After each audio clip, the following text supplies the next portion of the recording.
ॐ भद्रं कर्णेभिः शृणुयाम देवाः भद्रं पश्येमाक्षभिर्यजत्राः स्थिरैरङ्गैस्तुष्टुवागुंसस्तनूभिः व्यशेम देवहितं यदायुः स्वस्ति न इन्द्रो वृद्धश्रवाः स्वस्ति न पूषा विश्ववेदाः स्वस्ति नस्तार्क्ष्यो अरिष्टनेमिः स्वस्ति नो बृहस्पतिर्दधातु ॐ शान्ति शान्ति शान्तिः.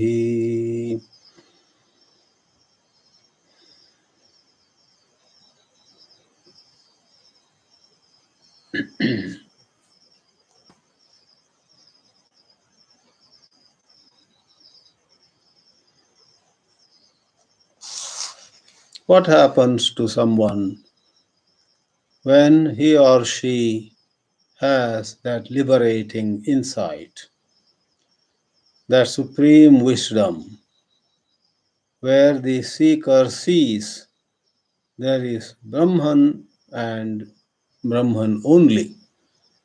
That was described in verse or mantra 7, which we saw last time. Pare avyaye sarve eki bhavanti. The multiplicity vanishes and the one alone reigns supreme. The plurality says goodbye. Eki bhavanti. All become one. I am especially fond of interpreting this all becoming one in the way where completely comparison and the sense of failure or success disappear. When there are two, there is comparison. He won, I lost. She made a lot of money. I could not make even 1/10 of as much as she made. So, all this is possible when there are many. When there is only one, anybody's success is our success, anybody's joy is our joy, anybody's suffering doesn't become our suffering, but we sympathize. We see the supreme truth which is ever complete. And if our mind, if our senses notice that someone is suffering, then we clearly see that that suffering is completely unwarranted. That person also is Brahman. That person is as divine as I am. But there is a formation, in a manner of saying, a formation of ignorance created confusion. So all that is needed is to end that ignorance. Carrying this further, in the 8th mantra, in this 49th class, we have a very famous illustration given by this Mundaka Upanishad. Yatha nadyah syandamana samudre astangachanti nama rupe vihaya तथा विद्वान् नाम रूपाद् विमुक्तः परात् परं पुरुषम् उपैति दिव्यम्. These examples or metaphors are eternally valid. As long as there are hills on this earth, as long as rivers are flowing upon this earth, these mantras will make sense to everybody. There is no question of some metaphor getting outdated. So, nadyaha syandamanaha. In today's technology, something can be an excellent example at one time, and 10 years down the road, technology would have out of use. Somebody talks about cyclo-styling machine or typewriters. The younger generation may blink. What's a typewriter? They've all gone. Whereas Nadyaha Syandamanaha, rivers flowing, Ganga, Kaveri, and all of them, Samudre Astham Gachanti. They merge in the ocean. Namarupe Vihaya.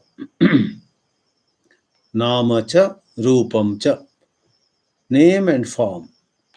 This idiomatic phrase stands for a whole lot of manifestations. All these externalities. According to the Vedanta, anything and everything, anybody and everybody is endowed with five aspects. Ansha, Ansha Panchakam. That's how Drigdrishya Viveka puts it.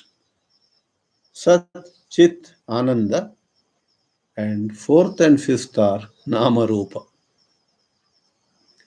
Thus, Namarupa is not just literally name and form, but it is all that goes with personalities. As personalities, you and I are different. You may be tall, I may be short. You may speak Konkani, I may speak Gujarati. You may play football, I may play chess. Hundreds of differences, personality wise. That is Namarupa. All that applies to personalities comes under Namarupa. Namarupad Vimuktaha. Grammarians would notice that in the second quarter, Namarupe, that is Dvivachana. In the third quarter of this mantra, it is not said Namarupabhyam, but it is said Namarupat. So that is what we call Samahara Dvandva Samasa. Panipadam. Two hands and 2 feet make four.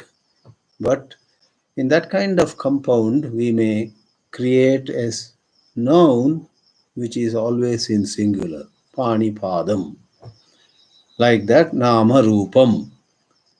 Anekani Namani, Anekani Rupani, Samhritya Nama Rupam iti bhavanti. Tatha vidwan Namarupad Vimuktaha Paratparam Purusham Divyam Upaiti. This seeker, I must now say he or she is an ex-seeker. The seeker now vanishes into the sought. There is some Kasturi Mruga, and from the body of the Kasturi Mruga, a great fragrance, a certain perfume emanates in all directions. And Kasturi Mruga, that creature, that animal also is very wonderstruck. Where is this smell coming from? And the Kasturi Mruga, I believe, goes searching until finally, I guess, it finds, oh, this smell is coming from me only. This perfume is not from somewhere else. Likewise, this seeker is seeking something. There is the division, the seeker and the sought. The journey ends when the seeker finds that there is nothing other than oneself that is to be sought. The sought and the seeker are one. I am seeking myself, realizes the sadhaka. Adi Shankara says, Kincha yatha nadyaha gangadyaha Ganga, Yamuna, Saraswati, Brahmaputra, Sindhu, Kaveri, so on and so forth. Gacchantyaha, Sandamanaha, as they are flowing at high speed at places. Samudre, Samudram Prapya, astam gacchanti. That is explained as adarshanam gacchanti. A moment ago, we could see distinctly this is Ganga and that is Yamuna. But now, no distinction. Therefore, the word used avisheshatma bhava. Vishesha is distinguished. Therefore, a VIP is called Vishishta Vyakti, very important person. Vishishta is distinguished. The distinguished guests have arrived. Let us start the function, says somebody among the organizers. All the distinguished guests have arrived. Those who have not arrived do not count. Let's not wait for them. That seems to be the purport. So, Visheshata is being distinct, literally in a good way or bad way, right?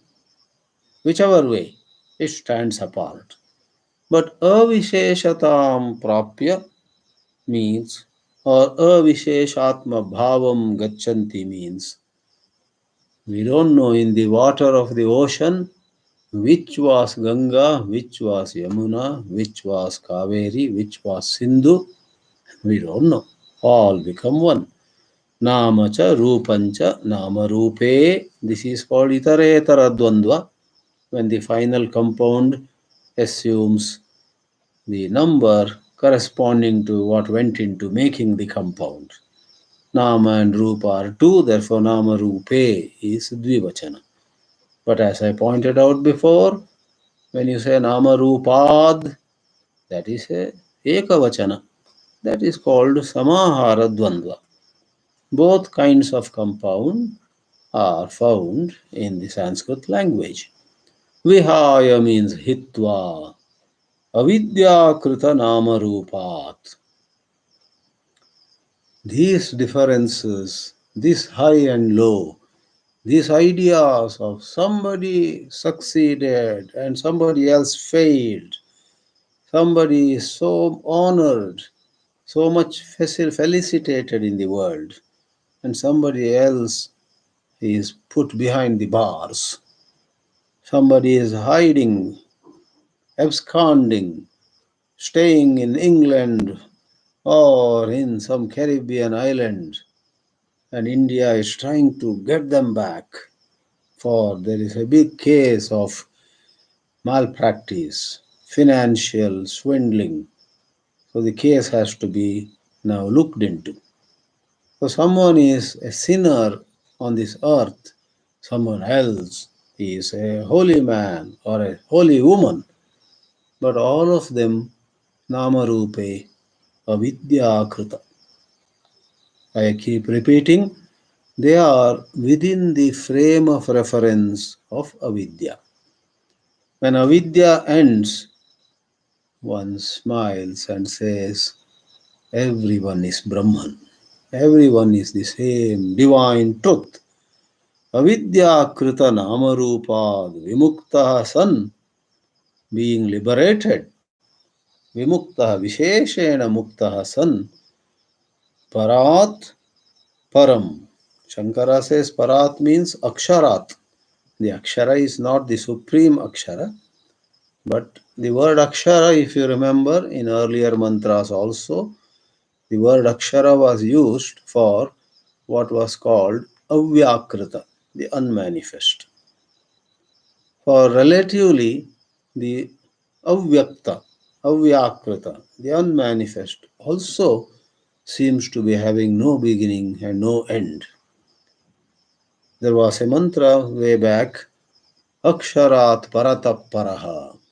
This supreme truth is higher than Akshara, which also is referred to as Para. Aksharat Paratap Paraha. So here too in Shānkara Bhāshya, if it is said Parat means Aksharat, that Akshara is the second notch Akshara, not the supreme Akshara. So in various contexts, we need to find out what the word Akshara means. As all of us know, at places the word Akshara can mean alphabets too. Aksharamala. e, etc. are aksharamala. Therefore, depending on the context, akshara can mean alphabets, the unmanifest which is relatively undecaying, and the supreme truth which by nature defies any change, no death, no birth, no modification. Purvoktat aksharat param divyam purusham yatokta lakshanam upaiti. Reaches, upagachati. Now, in these bhashyas, there is always an imagined opponent. He is called Purvapakshi. There is the Siddhanta, the right interpretation of the scripture, and then there is somebody who argues against it. No, I don't think it is so. In English, we have an expression, the devil's advocate. Sometimes in friendly terms also, we use that expression. Suppose I wish to make you think more on some matter. I politely say to you, wait a minute, I want you to think more on it, and to help you think more on it, let me play the devil's advocate. I don't mean to really criticize you, but let me play the role of a devil's advocate, meaning I will be a Purvapakshi. I'll say, no, you are not right. You will fail. This is not the way to go about things. So don't mistake it. It is to provoke thinking in you. So that's how they say, playing the devil's advocate temporarily. Otherwise, I have nothing, no intention to topple you. So, Adi Shankara raises a question playing the devil's advocate. The Purvapakshi comes into the picture. Nanu, Swami Chinmayananji used to joke. This Nanu in the Bhashyas is nothing but modern no, no. It's all humor only. No, no.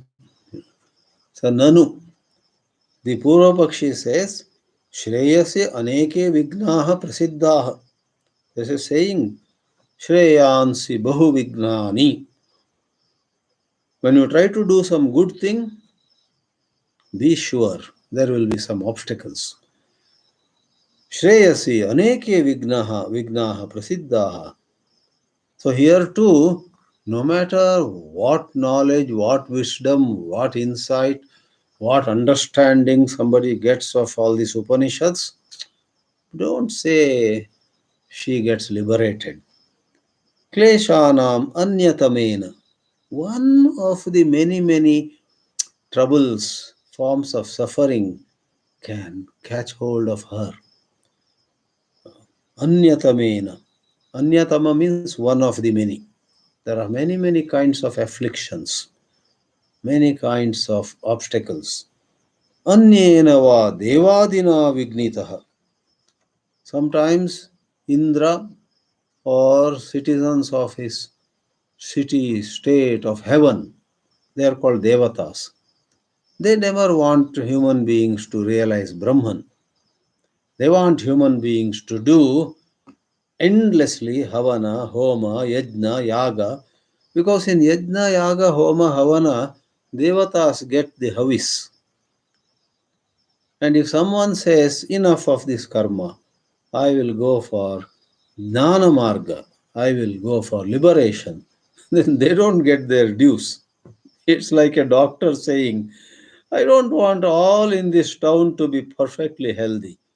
My clinic will have to close then. How will my family run? So, just as a doctor wants some patients for his practice to run well, these devatas, and in Sanskrit there is a very funny expression for a foolish person. If you want to use a phrase to imply a foolish person, and imagine that foolish person himself doesn't know you are calling him a fool, then use the expression Devanam Priyaha. In front of him, say to another person, I am Mama Vayasyaha, this is my friend, Yesha Devanam Priyaha. So literally Devanam Priyaha means somebody very dear to the Devas. But in Sanskrit, the hidden meaning of that is he is a big fool. Why has that expression come? People who are foolish stay with karma. Those who are wise at the right time, not you know prematurely, having gained adequate vairagya, the wise people leave behind karma and go for jnana. It's the great graduation ceremony. Leaving behind karma and going into dhanam. So those who remain in karma are devanam priyaha. It is said, devadina vignitaha, obstructed by some devatas. Brahmavidapi, though he knows about Brahman, anyam gatim mritaha gacchati na brahma eva. Doesn't go to Brahma itself. In spite of all his or her scriptural knowledge, anyam gatim, some other, maybe a very special posh area of one of the heavens she gets, but not liberation. This is the Purva Pakshi's objection. The Siddhanti, I call Siddhanta the real school, the main school. The Siddhanta goes into defense. Na. Purva Pakshi begins with Nanu. Siddhanti begins with Na. It's not so. Vidyaya eva sarva pratibandhasya apanitatvat. There is no requirement of any other kind. Vidya, right understanding itself, Vidyaya eva, by right understanding itself, sarva pratibandhanam apanayaha. Sarva pratibandhasya apanitatvat. You name it, all the pratibandha, obstacles, are removed. Vidya is self-sufficient with no help from any other source. Like a lock which has this key, and this key alone can unlock. There is no need for a second key. There are some locks which require two keys, checks which require two, three, or four signatures, documents which require six signatures. In contrast, there are some checks or documents or some papers which are made valid by a single signature. Such is the case with Jnana or Vidya. Vidyaya eva sarvesham pratibandhanam apanitatvat. Avidya pratibandha matrohi. To put it in simple terms, what prevents us, what blocks our realization is only one factor, avidya, erroneous seeing, asamyak darshana. That's it. And if that is gone by Shruti Pramana, by Upanishad Vakya, by contemplation upon the meaning, and you get the right meaning, done. The job is done. Moksha avidya pratibandha matraha.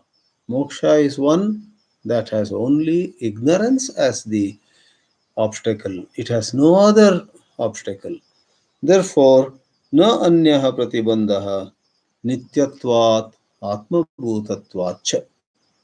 For the simple reason that it is by nature eternal. It was, it is, and it will be. And it is by nature our own true self. Therefore, there is no other obstacle. If it were somewhere else, something could come in between. And if it were anitya, then when we are ready to take it, it may not be available. It went somewhere.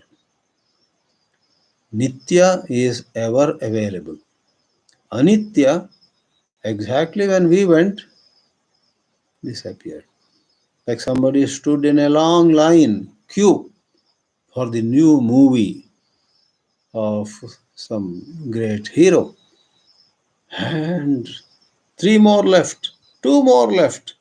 Then he comes to the counter and he says, one ticket of any class. The counter man says, sorry, all seats are booked. This happens because being able to enter the cinema hall is not nitya. For people who got the tickets, yes. For somebody else, a minute later, it is a no. Brahma is not like that. Brahma is ever available and is our own nature. Therefore, it's not separate from us in terms of space. I am here and Brahman is in Uganda. That would be a problem. It is not separate in time. I am sitting here in 2021 and I believe Brahman was available till 2018. I missed it by 3 years. Ridiculous. Brahma was, is, and will be. It is never absent. So there is no lupti or lopa of Brahma. Therefore, that objection is dismissed. And with this, pretty much all the revelations, clarifications, and precious light on Brahma Vidya are completed. We will read one more mantra, and there are, of course, three more mantras left, but they are more like Falashruti. What is a Falashruti? Many of you know, if not all. Even in hymns, some Lingashtakam, some Krishnashtakam, some other stotra, Achyutashtakam, right? Kashi Vishwanatha Ashtakam. There are so many hymns. If it is Lingashtakam, you have 8 shlokas, Brahma Murari Surarchita Lingam, and so on. And the 8th sloka also says, Tat Pranamami Sada Shivalingam. 8 shlokas. Then there is a 9th one. And you wonder, it's supposed to be an Ashtakam. How come there is one more? That one more is Falashruti. Lingashtakam idam punyam yappatet shivasannidau shivalokam shivena sahamodate. It says, whoever chants this hymn of 8 verses daily with devotion goes to Shivaloka and enjoys bliss in the company of Lord Shiva. That is like an appendix, Falashruti. So is this mantra, but incidentally, this mantra, which is like a Falashruti, all the same reveals an astounding dimension of Brahma Vidya. What is that? One who knows Brahma becomes Brahma. By knowing the Eiffel Tower in Paris, you don't become Eiffel Tower. By knowing the delicious breakfast dish called dokla of Gujarat, you don't become dokla. By knowing some music, raga in Carnatic or Hindustani, you don't become that raga. Abheri raga. You know, this, this hymn or this bhajan written by Mysore Vasudevacharya. Bhaj re manasa Shri Raghu Veeram Bhakti Mukti, and so on. You say this is Abheri Raga. There are many great singers have sung this. I quoted it because a few hours ago I heard this Bhajare Manasa, this Ramastuti by a wonderful young singer Ananya Ashok. Amazingly she has sung. Long back I had heard it from Sudha Raghunathan. That's how I started, singing it in a very informal way. But young artist Ananya Ashok, born and raised in San Francisco Bay Area, but for the sake of music, she said goodbye to USA. Born and raised over there. She said goodbye to music. Sorry, goodbye to USA. She completely settled in Chennai. In a short interview, she says, I was raised in San Francisco Bay Area. I never thought I would leave United States where I was born and raised. But then point came, my love of Carnatic music made me see what is in US. If there is anything, it is in India. So she is happily settled in Chennai, goes all over India and visits, of course, USA for music concerts. She has done a wonderful job of this. Bhajare Manasa. So you recognize this is Abheri Raga. By recognizing, by knowing the Raga, you don't become Abheri. But in Brahma Vidya, if you know Brahma, you become Brahma. Of course, there is no becoming. You were and you are and you will be Brahma. You realize that I am Brahman. There is no literally becoming. Not that you were not Brahman and then you became Brahman. That's not the point. So we'll read this mantra and take a quick look. Sayo havai tat paramam brahma veda brahmaiva bhavati nasya brahmavit kule bhavati tarati shokam tarati papmanam guha grantibhyo vimuktaha amruto bhavati. In popular context, lot of speakers simplify the first line of this mantra. Sayo havai tat paramam brahma veda brahmaiva bhavati. It's a long sentence. They make it simple. Brahmavid brahmaiva bhavati, which is the same. This boils down to Brahmavit brahmaiva bhavati. Doklavit doklaiva na bhavati. I fell with, I fell na bhavati. Abheri raga with means knower. Abheri raga na bhavati. Kintu brahmavit brahmaiva bhavati. That's the simplified version of the original Upanishadic statement. Sayo havai tat paramam brahma veda brahmaiva bhavati. Then, just to praise this great wisdom, it is said for generations in that person's family, that is his children, his grandchildren, his great grandchildren, etc., etc. None of them will be a non knower of Brahma. There is a double negation here. Na asya abrahmavit. Na is one negation, abrahmavit. A is second negation. There will be no non knower. That means everybody will be a knower. Now you may wonder that is impossible. Therefore, if Ramana Maharshi had got enlightened, then, of course, he didn't have his own biological children, but his brother's children, grandchildren, then great grandchildren. It is a kind of praise of the wisdom.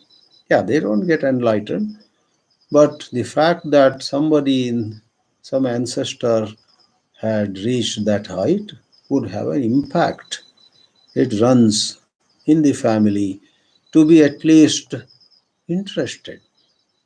So the members of the family of Ramana Maharshi are all doing devoted service. They are running that ashram, Ramana ashram in Tiruvannamalai in a beautiful way with much sense of surrender. They may not be enlightened like Ramana, but what the sentence means, Sarvaha eva brahmavit bhavati tasmin kule, is everybody would be abhimukha, not vimukha. Everybody would be interested. They revere it. But what really matters is you and I, suppose come upon this highest wisdom, we cross sorrow. Tarati shokam. Tarati shokam. This is the phala. I introduced this mantra as phalashruti. Tarati shokam.